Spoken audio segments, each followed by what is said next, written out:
Maamar of Tzion Bemishpat tipadeh, and this is based on the Maamarim of the Rebbe, and before that on this topic, starting from the Rebbe and the Torah.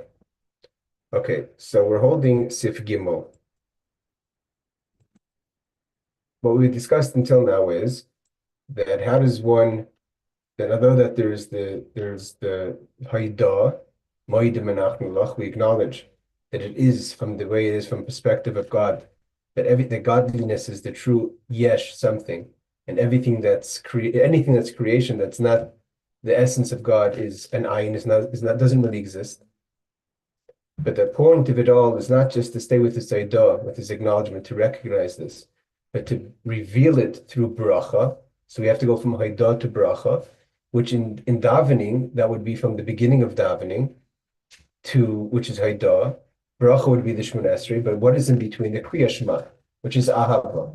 So through love is how a person comes alive with the idea of God's essence and is empowered via the love which is within the person, because it's not something that's, like the Alter Rebbe says many times, love itself is not something that you could create. It's a gift from God, but we have, as Jews, an Ahavas Hashem, an essential love that's hidden, and when that's revealed, it comes to light. It empowers the person to do Berachah, to reveal godliness in this world. But the question is, how does one reveal the love? That's what we're holding in Sif Gimel. So the Rebbe says, how do you come to loving Hashem? Based on what a person contemplates, what we've said before, which is these words, the words of Torah, the ideas of Torah mitzvos have to be, which is Anoichi Mitzav Chayom, which we're using the terminology Anoichi, which we know is like the same Anoichi of the Ten Commandments, of the Aseret Dibros, the essence, the I that has no name. Mitzav Chayom, I've commanded you today. So what does this all mean? The Bechinas Anoichi, Nisha Anoichi, when we're saying Anoichi, we mean the Anoichi, the I of I, meaning the essence of God. Is Hayoim, what is today? What is the definition of today versus what? Is it today versus tomorrow? What's tomorrow? Hayoim means in our present situation of this world. The whole Olam Hazeh is called Hayoim. Because the world to come, Ura Ka'ora. So why does the essence of God mitzavche only Hayoim in this world? Because once we pass from this world and we go into the world to come, that's only a manifestation, a Ha'ara, of the godliness. Only in this world, Atzmis is essence. Now, this idea is based on the Kavanah Pnimis, meaning to say, the whole inspiration of all creation, we didn't evolve from a higher space to come to this world. This world triggered any inspiration of manifestation, all the way from the beginning of Hu'ushmoil Bavad, even if there's a concept of God in his name, even that was inspired by the concept of I want to be a king. God's essence is beyond any kind of manifestation, even he and his name. His name is already the beginning, where you could say where it starts, where the source of the Gevul, or the source of the Tzimtzum comes from, where there's any kind of definition. There's other places, an amazing thing the Alter Rebbe, I think, says. The Alter Rebbe says in the Torah last week, I think it was Matas, Ramah said, that what's the essence of God? Chachma. Chachma stima, not but that means when we say etzem, what's the simplicity is chachmas lima, which means the most essential hiddenness of God's wisdom. Now, because God's whole inspiration was for this world, so where are you going to find God's essence? In what we accomplish in this world. Everything else is just decoration. It's chitzonius, as important as it is, and in that is included the angels. That's what we said. The angels are created from God's speech. Jewish people are created from God's machshava. And what is the machshava of God's thought? Is that the Jewish people should be here in this world, and therefore this world is the etzem, is where you could touch God's essence. The world to come is only a manifestation, although the manifestation is a great light, and in this world everything's dark. Therefore, we say, better to be one moment of repentance and return and good deeds in this world with all its challenges, with everything that's going to be in the world to come. Now, the Rebbe is going to explain. What does it mean? What's the definition of the world to come? Here, the Rebbe is saying, again, a revolutionary idea. When we're saying that it's better to be in this world than anything, one moment in this world and all the life of the world to come, What's the definition of world to come? We're not just talking about the Garden of Eden, i.e. the afterlife. It's referring to even the Olam Haba, which we refer to in other contents, which is the idea of the days of Mashiach, right? Included in that would be resurrection of the dead. So we're talking about not just the place where you go after you die, but the place where the world goes after existence. The whole point is Yemaisa Mashiach and Tchias HaMeisim. That's all Olam Haba, and that's all only Ha'ara, but God's Atmos is in this world. Shagam Oz Hagili Hu Arbavat. The days of Mashiach, it's only going to be a ray of God's essence. And this is what Alter Rebbe, the Tzemach Tzedek adds, I think, to Zagoy's to the Torah, to his footnotes. The Gemara says, there's going to come days, meaning the days to come. That God says, I don't have a real desire in those days, because it's not the essence. And what are those days? Those are the days of Mashiach comes. So God's going to say, I have no desire in these days. Seemingly that statement makes no sense. The Gemara is saying that this is talking about the days of Mashiach. Is going to be a great revelation. How could it be that God is going to say, I have no desire in those days? God's going to be revealed to such an extent that every living being is going to see the word, the utterance of God of its existence. It means that you're going to see that God is speaking. You're going to see that your existence is coming from God. There's going to be no misunderstanding of what the emes is, what the truth is. How could one say on those days that have no desire? The idea is the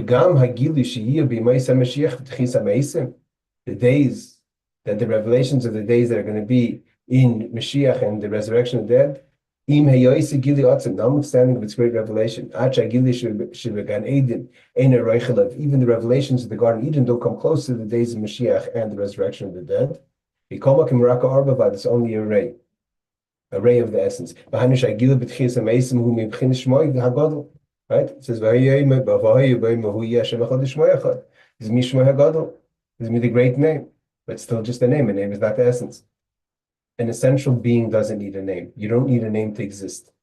You don't have a name and become a person around that name. You are a person, then you have a name. A name is like the Alter Rebbe always says, a name is for someone else, for communication. How do I refer to you? What are you called? What's your name? And there's different levels of names. Even in God's names, the same things. You have names of occupation, doctor. You don't know who the person is just because they're called doctor. You don't know if they're married. You don't know if they have children. You don't know what their politics are. That's not important. You just know that as a that they have the name doctor means that they're qualified to be of service in this field, or lawyer, etc. Then you have essential name, person's personal name. That's still just a name, not the essence. And the Shema Gadol is going to be even greater than the revelation of the Garden of Eden. Notwithstanding all that, it's only a name. A name is not the essence, therefore it's only a ray. But when a person, notwithstanding of the darkness and the challenges, does a mitzvah in this world, then you touch the essence. That's what God says. These mitzvahs you want to touch anoichi, it's hayoim, today, in this world, in Olam Hazeh, not in the days of Mashiach, not in the afterlife. But when are we going to see what we've accomplished now? Because if the person looks around and says, what are you talking about? I put on film, I do tzitzis, I do keep kosher, I do all the mitzvahs, 630 mitzvahs, and all the minhagim, and all the learning, and all the good deeds, and all the Ahavas Yisrael. Where's the gilu? Where's the revelation of it? So the revelation of what we did today will be revealed when Mashiach comes, meaning behind it. So here the Rebbe breaks it down, that there's going to be two levels of revelation when Mashiach comes. There'll be two levels when Mashiach comes. The first level is going to be will be the revelation of the time itself. The moment itself is a revelation of God's great name, which, as we said before, is just a ray. But the second level that's going to be revealed when Mashiach comes,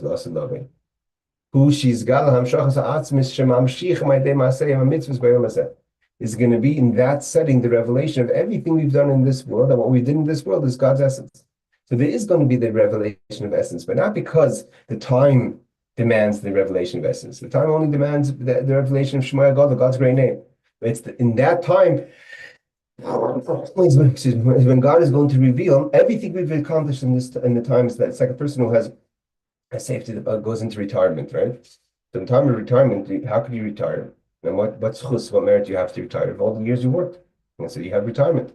So though you never tapped into your savings, now that you're in retirement, you're tapping into your savings, and you can see how much you've earned.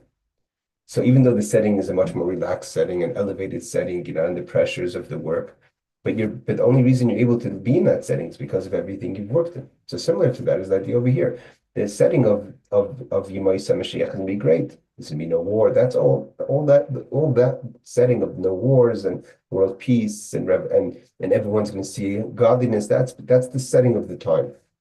But at the same time, it's going to be a great revelation. And that's going to be every time you would do a mitzvah now in this world, ayoim, and therefore you touch the essence, although that hasn't been revealed, it's been placed somewhere. In some places it says it's like kufsa, it's been placed in the world of Atzilus, and that will be revealed. So it's going to be the greater revelation, the revelation of the essence, but that's only on work that we've done now, hayoim. And the setting is going to be the great revelation, but not as great as what we've done now. Now that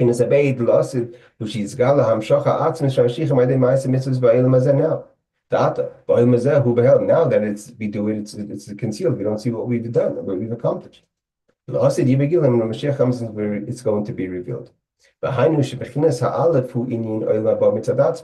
first level is the moment of the world to come on its own, like I said, and it's going to have its effect.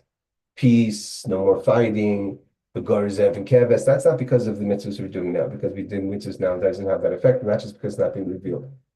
That's something separate. That's going to be the aura of Mashiach. Is going to be a time where there's going to be peace and everyone's going to be yearning towards godliness. But where are we going to see? What does this mean? Let's just break this down a second. It's not just because there's a greater light than another light.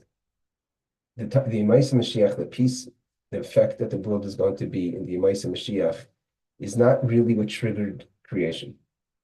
God didn't create the world so there should be a moment called Yemaisa Mashiach where there's going to be world peace. That's not why he created the world. Because there was peace before the world was created. That's not what triggered the desire for the world. What triggered the desire for the world was a person living this world in the darkness, especially in Galus, but in Olam Hazeh, with all its challenges and does Torah mitzvos. And every time we do Torah mitzvahs now in this world, you're touching God's essence because that's what he designed. The Dira B'Tachtonim is the work we're doing now.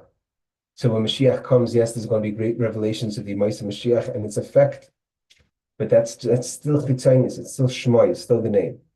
But when we're going to reveal the mitzvahs we've done over the past 3,300 years, or whatever it is, from Matan Torah, from Avram Avinu's Lech Lecha, from Bris Ben Absarim, from that moment, all the deeds that were done, that were kept in savings, so to say, in hiding, will be revealed, and that's going to be the revelation of the essence.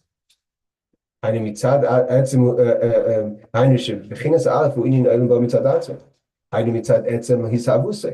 of days of Mashiach. But the second level, is what we've accomplished in our efforts. Is essence. Now it's all concealed, the us and Yevigilus can be revealed. These two levels. So here the Rebbe says another chiddush. How is it going to work? It's going to be in two separate times. First, we're going to have the effect of the days of Mashiach, where the world is going to be elevated to a higher place, a place of peace, a place of the whole creation is going to be at peace. Animal kingdom, people, humans, a yearning lechem, lemayim. We're not going to be thirsty. We're not going to be hungry for food. We're going to be thirsty and hungry for godliness. Comes the second level. That's going to be the revelation of everything we've done. That's going to outshine. It's not just outshining, it's another league b'chlal. Then it's going to be revealed what God's real desire was, why the world was created. You want to know if you want to really get in touch of the why, and it's tangible, that's going to be in the second revelation. The hakavana ba'olam haber hi lo yirak al gan eden and the gam al tchias hamesach. Oh, sorry. And that revelation, second revelation, is greater than any revelation in the world to come. Like he says, even on the resurrection of the dead, like we said. Even the resurrection of the dead is part of the times of the Mashiach, of Olam Haba. The Rayas that the proof is Mimasha that we say the Mishnah Kol Yisrael Yesh Lam Chelik V'Leim Everyone has a portion of the world to come, like I quoted before. The Elu She'ein Lam Chelik, and who doesn't have a portion of the world to come? And we call it Olam Haba. Someone who denies resurrection of the dead. If you don't acknowledge that there's going to be the resurrection of the dead, you're not going to be part of it. So what do we see from here? That a person who does that a person, what does it mean a person doesn't have a portion of the world to come? It means you're not going to part of it, means you're not going to have a resurrection of the dead. The Gemara Sanhedrin Chelik says, "Who kafir b'tchias hamesim." You don't acknowledge the resurrection of the dead. You're not going to be part of it. You can't be part of something you don't acknowledge. God works midah opposite midah, meaning if you're kind, God's kind back to you. If you believe in Olam Haba, God gives you Olam Haba. If you believe in Tchias hamesim, you have Tchias hamesim. But what is Tchias hamesim in this case? It's part of Olam Haba. Tchias hamesim is part of the greater story of the world to come. Not exactly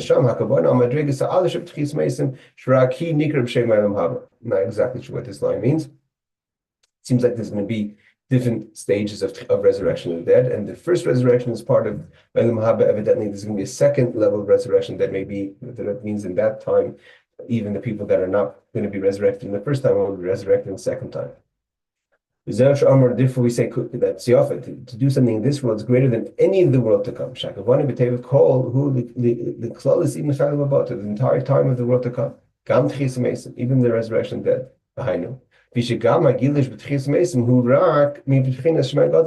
What's the power to resurrect the dead? It's only coming from the power of God's great name.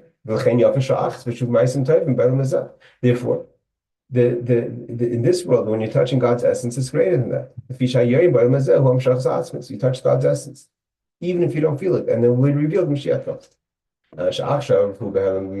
That now it's revealed. And it's going to be revealed when Mashiach comes in the second level, like we said before. The Rebbe says like this.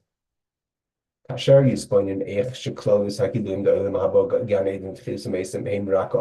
person contemplates on this, this is all a contemplation to bring a person to the Ahavta of Asher Nechem Mitzav Chayim. When a person realizes that everything you've read, all that times, all the glory, all the visuals of the days of Mashiach that are massive, doesn't come to do a mitzvah right now. So it's not just that you're going to be active, you're going to be excited to be active. That the idea is the love that gets triggered by this contemplation. It's only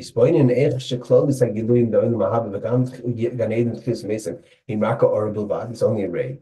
Only when you perform a mitzvah here in this world. Does a person touch essence?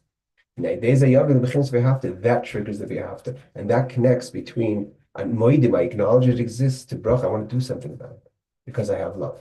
With your heart and your soul, when the person reveals that love, which is the between, from acknowledging Berachah to action, and to transform that. What are your brachas that you're infusing?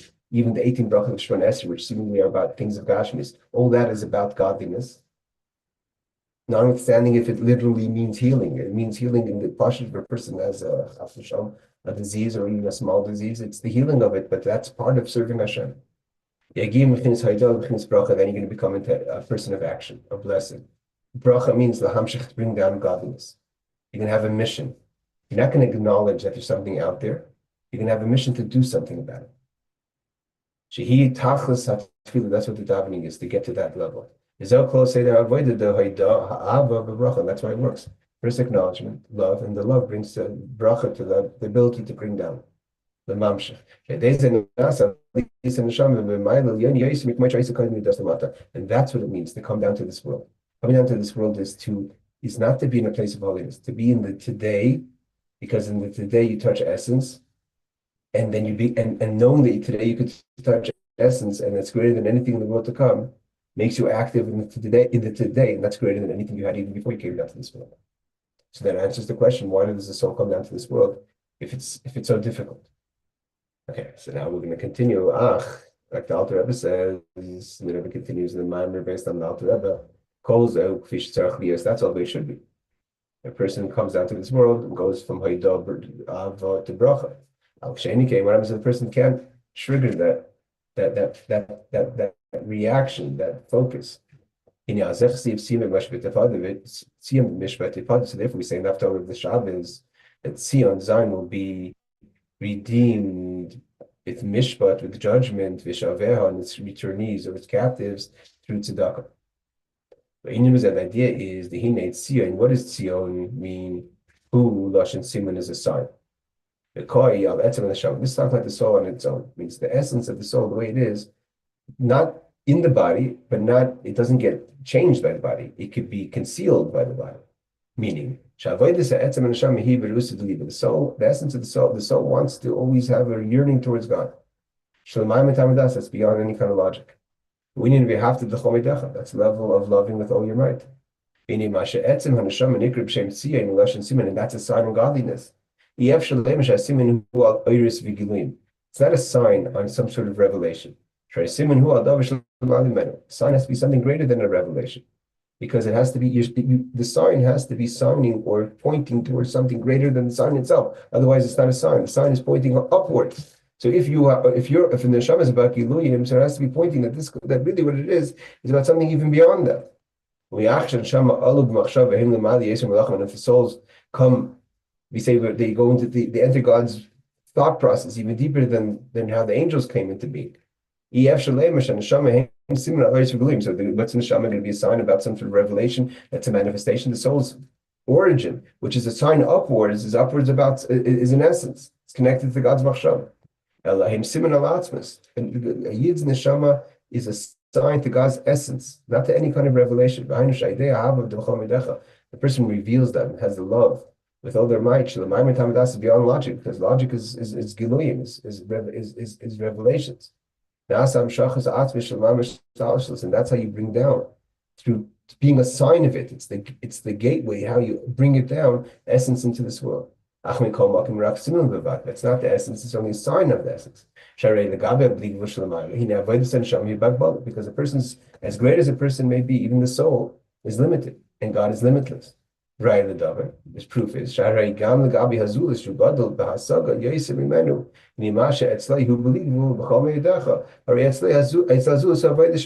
could possibly be that what you're limitless is to someone else limited.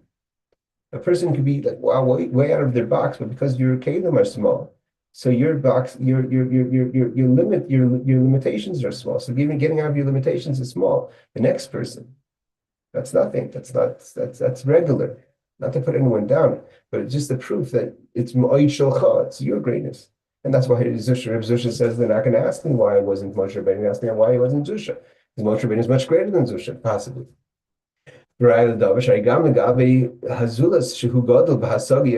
person who's smarter than you, who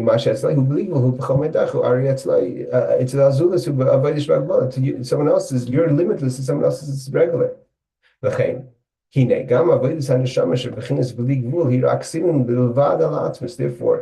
how could your limitless, which is really for someone else not a big deal, be a sign of God's essence? It's only a sign, that's right. So it doesn't capture the limitless of God. By bringing out your sign of your limitless, you bring down the essence. It's an incredible concept that as long as you get out of your limitations, you could touch God's limitless, even though your limitations versus someone else is limited. That's why it's a sign, because that's the essence of the person's soul. We have the two levels of the 5 levels of the soul. So nefesh, ruach, and neshama are the conscious levels. The chai yechida, the encompassing levels. What's the difference between the first 3 levels, nefesh, ruach, neshama, chai yechida? Who's nefesh, ruach, neshama, efshesh, person's nefesh, ruach, neshama can get involved and enclosed in material or opposite things. But the consciousness, the subconscious of the soul, won't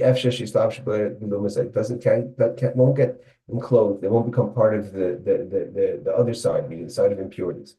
The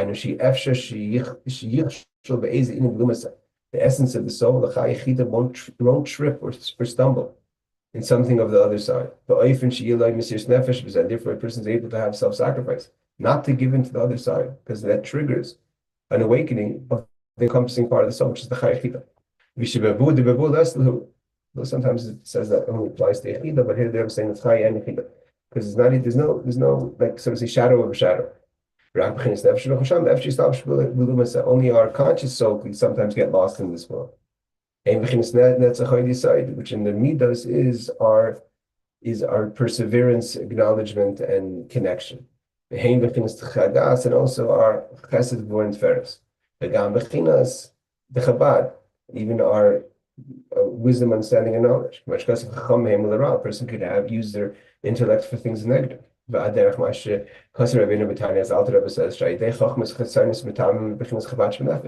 person's going to engross themselves in secular education, secular thoughts, secular teachings. You're contaminating your intellect of God, your intellect of the soul.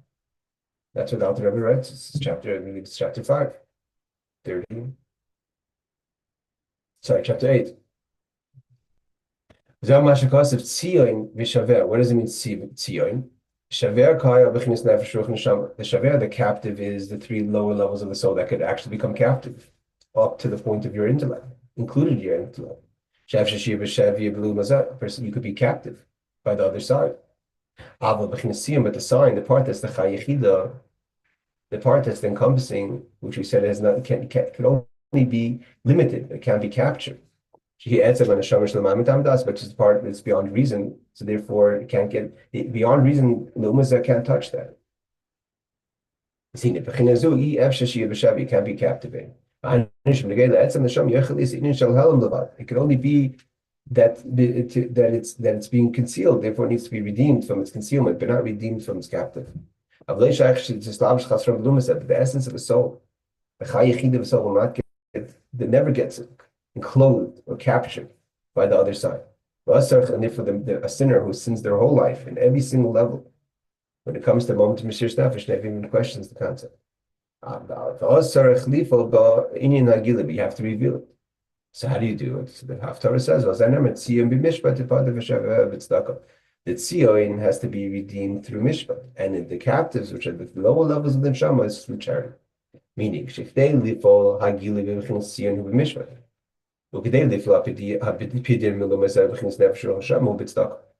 like I said before, the sign, the chayechid of the soul, gets redeemed through mishpat, which we'll see in a second what that is. And the nefesh the conscious part of the soul that could get lost even up to your mind, you need tzedakah. What does that mean? The idea is mishpat koyal Torah. Mishpat means studying of Torah. Like it says mishpat v'targum, and it says kehilchasa, that the idea of mishpat means the laws. Sho'inyan hilchasa Torah, the laws of Torah. Tzedakah kipshutei hani lahachis ruchaniyim. Tzedakah means simple. Simply put, go and give money to someone who's poor, give someone else life. Mitzvos in general, that also includes all the mitzvos. Is under the encompassing of tzedakah, but not to say, okay, I'm not going to give money, I'm going to go do it on the phone. Because fundamentally, tzedakah is tzedakah, but included in that is the older mitzvos.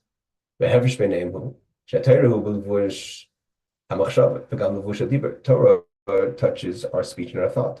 It doesn't touch our action. Torah is still a study, and therefore doesn't go into action. You could act on the study, but the study itself is in thought and speech. It could affect the seal, the essence of your soul that was never captivated. So it just has to connect to the laws through thought and speech, and that's already its redemption. Tzedakah means mitzvahs, specifically the mitzvah of tzedakah. It's so hard to pull something in your pocket and take it out and give it to someone else. You want to redeem your conscious part of your soul, which established beliefs that's been captive. By the other side, you have to do tzedakah. When you give life to someone else, that helps that your soul should be redeemed. You're giving life to someone else, God will give life to you. Like the Alter Rebbe says, that awakens the koyach, the thing of Rahmanis, and God will have compassion on your soul and redeem it. When he talks about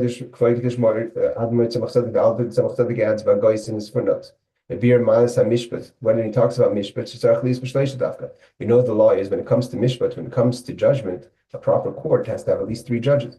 Like it says, one person could say the person's innocent or the person's guilty. It's not like when it comes to forbidden or not forbidden, either it's kosher or not kosher. When it comes to a judgment, one person, if you're gonna have two people, one person is gonna come out right and one person is gonna come out wrong. Two separate happenings. Whereas something that's kosher is either kosher or not kosher, which is a kosher or hebach min kosher. Torah or hebach min Torah, is it pure or not pure? Lechein dan gam echid, if one person can be a judge. Imkein zeh nimshach mibchinas chesed ugvura. K'dei shiskal yachet chesed ugvura. Aderech noga v'roifa. Means if you have two people in a judgment, so you have one person is going to be right, one person is going to be wrong. So there has to be a third person that's higher than both those judgments to make it a judgment of Torah. Okay, what connects kindness and severity is beauty, the attribute of Tiferes. Tiferes hits all the way up to God's desire, which is the crown. And therefore it connects that the law, even though one person is innocent, one person is guilty, it's because if you're going to just look at it as two, then it's two separate things. But how do you make those two separate things, that one person's innocent, one person's guilty, one's right, one's wrong, is all connected to God's wisdom? It has to be from the third party. So therefore, when it comes to mishpat, it has that power to elevate. Tzion Bemishpat tipadeh, through the mishpat, through that power of the mishpat, the law. This is the way it is, which taps into that level of the third, and therefore is able to redeem the chayachida, the essence of the soul. Therefore, it's that power of the mishpat, the power of the tiferes that can combine chesed and gvura, the power of the law. That it's the law and everyone is part of the law, even though one person's right, one person's wrong. Because seemingly, if one person's right, one person's wrong, well, you're pushing one person out of the law. The very fact that both of them are part of the law, both of them are the discussion of the law, comes from a higher power, and that higher power is what redeems the soul. It continues, he finishes off, we just finished the Maamar about Pisa, Yuban, Inin, Shigam Bigimul, the Pernusa, even in the 3 weeks, Koil Gam Shabbos Chazan, even the Shabbos, which is the Shabbos of before Tisha B'Av, Shua Shabbos, Koil Tisha B'Av, Mesayim Avtayra, V'Suki, the Nachmusa, we finish off with words of comfort. Shasim, who Teichen Shakal Yanim, everything finishes off the way everything. The tone is set by the final line. Moi b'shtar, just like a document. Shashit achron, the last line. Uteichen shtar, that we go after the last line because that's the main spirit of the document. Though we're talking about the prophecy of doom, of exile. We chose us, and what's really going on over here is the redemption that comes through that. Meaning that's the combination of two opposites. So too, every year when we get the Shabbos Chazan. The main thing is the final pasuk. Tzion Bemishpat Tzedakah, that at the end we're going to redeem Zion with Mishpat, and its captives with charity. Is through the Tiferes. We're able to elevate everything. And this affects that the Golish the whole Golish should be redeemed. The captives of the Golish should be redeemed through Tzedakah. Should be the full redemption speedy in our time. I'm happy to finish the